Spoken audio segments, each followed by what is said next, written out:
Hey guys, so this video is kind of boring. I don't know if you like it, but it's basically where I had to turn in like 3 Flipgrids. If you don't know what Flipgrid is, it's like where you submit videos to like a teacher or stuff like that, right? Anyway, I had to submit like 3 Flipgrids, and they're all like kind of bad quality, and but I had to submit them for Ayn Rand's I don't know how to pronounce her name, but she wrote a book called Anthem back in the 30s. Okay, so I had to read it, and it's actually a good book, but and then I had to do like reviews on it, and then like compare it to poems that she gave us. Like Evictus is a poem, and all these other movies and stuff like that. Um, but anyway, that's what this video is. But first, before you watch this, I want you to click the subscribe button down below if you want. Um, and enjoy the video. Hey, Mrs. Stonehenge. All right, so I understand the book. I think it's very easy to read, very understandable. I like it because it's kind of it shows a different perspective of life than what we know. Um, so I don't have any questions. I understand the book. So at the end of the book, all right, he, the guy, uh, this, the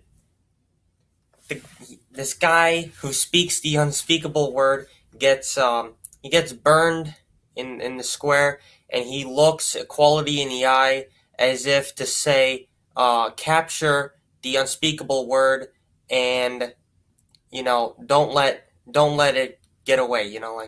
And and what happened to William Wallace, all right, is that he got sent to London, and then he was basically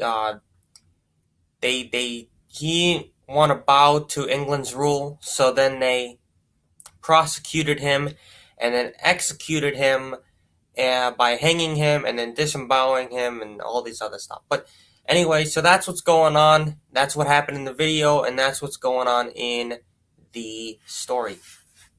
Hey, Mrs. Stonehenge. So I read chapters 3 through 8, and very good.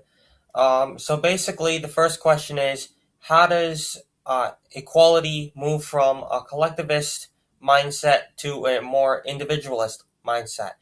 And the answer is that, well, he was smarter than everybody else at the beginning. He was smarter than his brothers, and then he eventually, he questions things. All right, he questions whether man really does know everything, like the society tells them.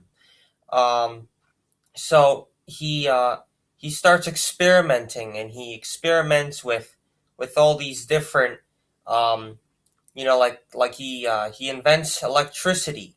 All right, he experiments with lightning, um, and with the frog, and he creates a complete circuit, and he's able to make electricity and create light.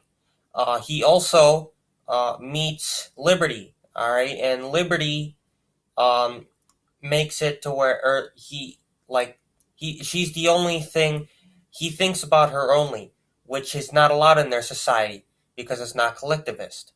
So he he starts to change his mindset when he starts focusing only on her and only thinking about her instead of all men as a whole. And that is how he gradually moves throughout the story from a collectivist mindset to a more individualist mindset. I could live in this society because if I didn't know any better, I would just think it was normal. I would just blend in. I wouldn't really try to rebel against the government. I would just think it was normal. The third question is, what's the reason that equality is the only person, along with liberty, rebelling against the society, rebelling against the council? And the reason is because everybody else is scared. Well, first of all, equality is smarter than everybody, and he also he knows better. Hey, Mrs. Stonich. So, the question was, how did the poem relate to the story? And the answer is that Prometheus, he went off on his own and he became his own person. He was an individual, and he wasn't afraid. He didn't cry or anything like that, like in the poem, and he went off away from his brothers, and he became his own individual. Hey guys, so that's gonna be it for me today. So if you liked it, please hit the like button. As always, I'll see you in the next video. Bye bye.